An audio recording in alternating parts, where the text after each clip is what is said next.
Hello, hello, hello, ladies, gentlemen, and everybody in between. This might be a new series. I'm not entirely sure. We'll see. We'll see how I feel. But I figured the patch note videos for my upper and lower days are getting a bit too long. I couldn't go into as much detail as I wanted to in those, so I'm gonna do more long form videos instead, so I can like fully get every single part out. Anyway, this is the patch notes for the 67, it's still 67 set up a day for the 16th of June 2026.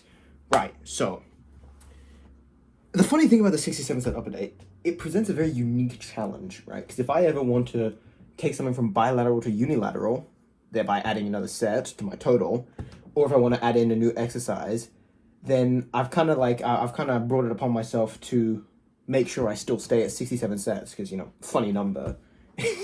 I'd be dishonest if I changed it, right?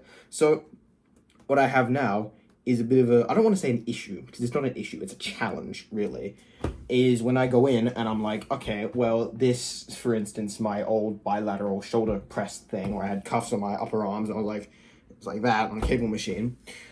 That was getting a bit shit. The cable machine was always a bit, but it's starting to feel a little worse. I don't know why. I mean, the cables are kind of uneven, so like one arm starts slightly higher than the other one, which really feels a bit shit.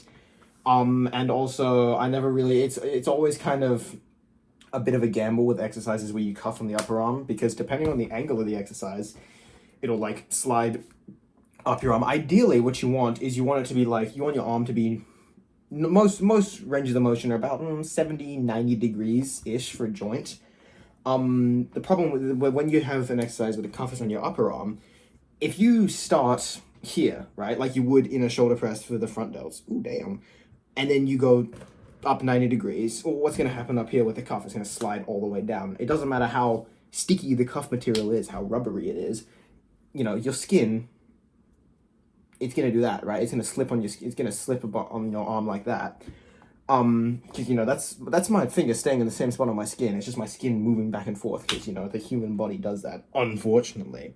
So what happens there with the shoulder press sort of thing is the cuff starts to slide a lot. So either you have to have like 2-inch range of motion, or you get like really, really uncomfortable, and then it gets really, really what's the word? Unreplicable. You know what I mean? It's like really difficult to keep the exact same spot on your arm every single time, because you can't just like slide the cuff into position, right? Because it's not gonna slide because it's a sticky material inside. It's not gonna slide when you want it to. It's only gonna slide when you don't want it to, which is gonna fuck up your set, right? So then you might think, oh, we'll just start at like 45 degrees or something. But that's just, it still feels really, really crap, and that also doesn't get away from the issue of the cables being uneven to begin with. And it's just feeling bad. Plus, on most exercises like that, I try to not cuff on the cuff here anyway, because it means a really, really short moment arm, and that just feels bad on your joints. I mean, that's why the foam roller came into existence in the first place. It wasn't just to make the exercises heavier. It was also because when you're doing a lateral raise cuff to the elbow versus cuff to the wrist, it feels a lot better cuff to the wrist because that's a lot less total force, even with the same torque, right? So that was the idea. So now, anyway, on the note of that shoulder press, I have changed my shoulder press to a unilateral variation, right? Because I was always kind of going to do that. I only have one foam roller, of course, and even if I had 2 foam rollers, it wouldn't be practical to use them both at the same time, because it's just really hard to set up like that, and you're gonna like be shimmying in and out of it, trying to like get the cuff to slide up a perfect position on your wrist, and it's just nightmare. Plus the foam rollers I have aren't even the same size, so I'd have one sitting like fucking halfway on my arm, the other one all the way up to my shoulder, and that's just a recipe for instability, unevenness, and just general overall shitness, right? So what have I done? Well, in order to facilitate the adding of another set to my total by changing that to unilateral, I've had to compress a few things. Now, obviously, you're gonna start with the unilateral stuff, and usually it's gonna be the stuff you've added more recently, because that stuff, the stuff that you've had for ages, you've gone through both bilateral and unilateral, and you've landed on unilateral. Ideally, you're not hamstrung by tradition, right? So you've landed on unilateral, and you're like, okay, well, I know that's the best option. But for the stuff that's new, you've kind of only put it as unilateral because you haven't had time to think of better alternatives, right?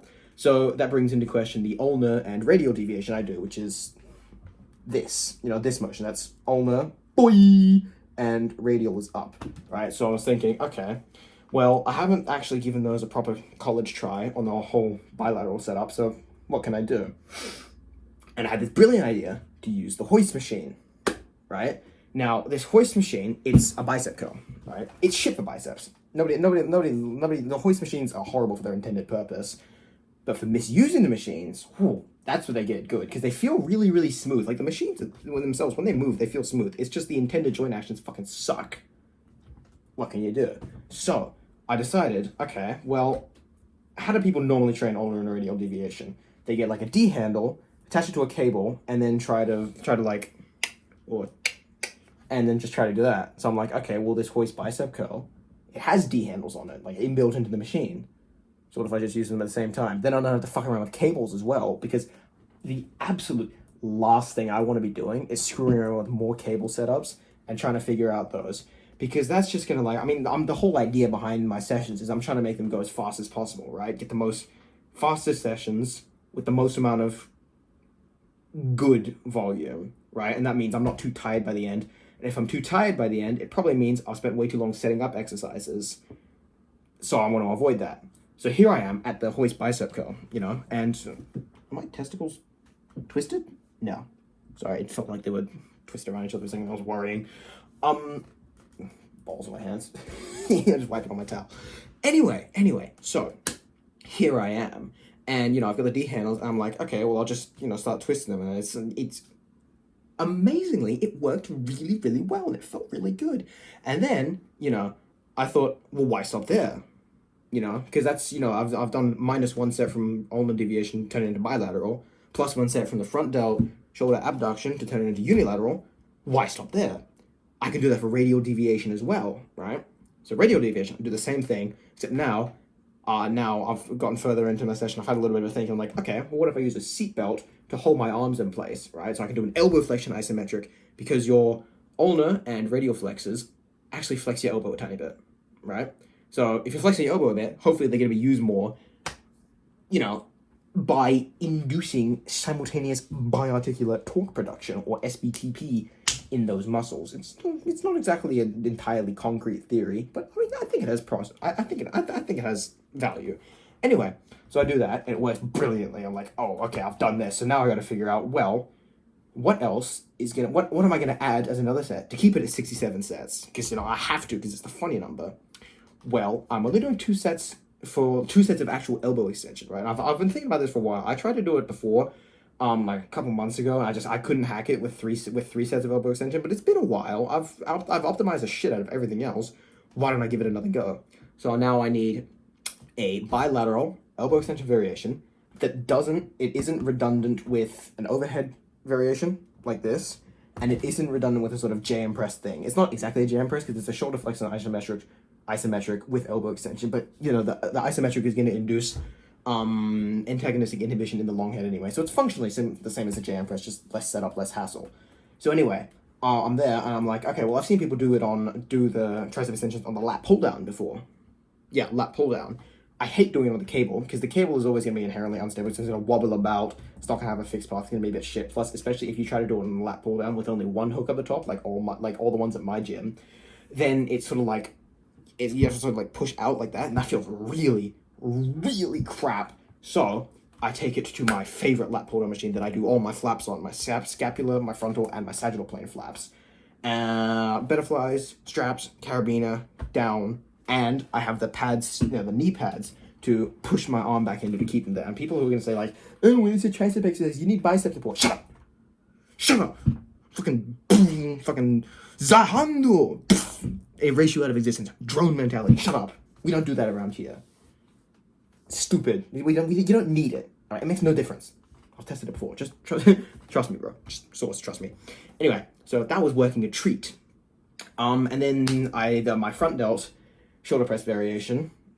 Shoulder press. I'm doing unilateral yippies, basically. Foam roller, obviously, for obvious reasons. We already went over that. And I'm like, well, I'm already at the hoist machine. There's D handles there that I can attach a carabiner to. I like how the machine feels because it's hoist, so it feels smooth. One thing led to another, and here we go.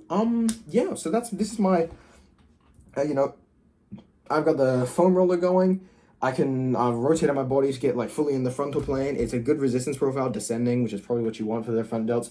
External rotation to put the front delts basically on top of your shoulder to get them better in line to do abduction. Because remember, it's not just internal moment arms. They don't tell the whole story. If you're internally rotated, your front delt's going to be doing jack shit in abduction, right? You got to be externally rotated so you can put your front delt actually on top of your shoulder. So when it contracts, it pulls your arm upwards, right?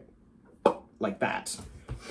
So anyway, I've got that externally rotated foam roller Betterfly on my wrist, so it doesn't, it's the perfect thing about the Betterfly is because it has the plastic backing, it doesn't slide up and down. It's like I can just keep it like pressed up against the foam roller, and it doesn't like slide in because it's too big, and it just stays there. So that's what I've got going so far.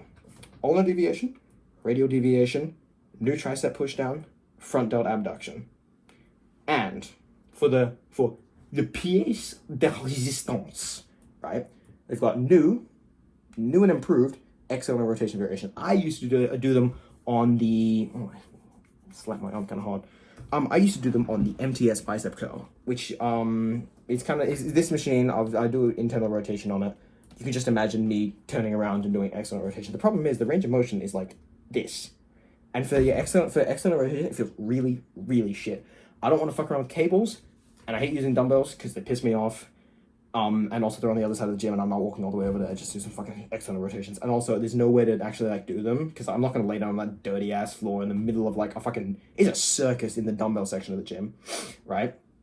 So I'd have to like carry them all the way to the other end of the gym. Fuck knows, I'm not doing that. So start thinking, how can I do external rotation on a different machine? I want to do it on a machine, and I particularly don't want to like actually have to hold something, because if you're doing external rotation and you're holding something, you can imagine it's just gonna slip out of your hand, right?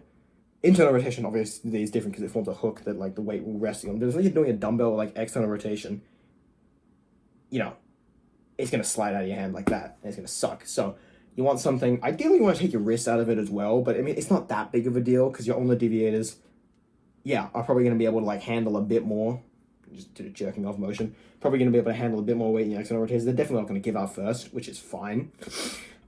So back to the hoist machine. Obviously, I mean, this is the day for the hoist bicep curl, right? So then, I'm turning around, getting my arm in a flex position, kind of have to contort my body in a weird way, but also I'm kneeling on the seat, and it works perfectly. I get like my range of motion is now here to like here, so that's a lot more range of motion than I was getting before, which also means the weight's not going to be anywhere near light enough for me to full stack the machine anytime soon. So that's where I've landed at. It's 1, 2, 3, 4 different exercises, new exercises on the hoist bicep curl, and another one on the brilliant lat pull down machine. That's where we're at right now. That's full shebang for the 67 set upper day. I mean, I think I did 1 or 2 different things here and there, like my internal rotations on the MTS bicep. I'm getting like a tiny bit more range of motion now. I just tweak like how I hold the handle or whatever, put a foam pad on it so it gets pushed back a little bit more. It doesn't really matter that much. I've covered the big ones, and that's pretty much all I wanted to talk about. Anyway, 13.5 minutes. Holy Christ. All off the top of the dome, by the way. I mean, I think that was pretty smooth. Anyway, I might do this again at some point, maybe, if I have anything remotely interesting to talk about, or if I have a long enough patch notes to talk about. But until then, until I can think of a new funny video idea, I will say goodbye for now. So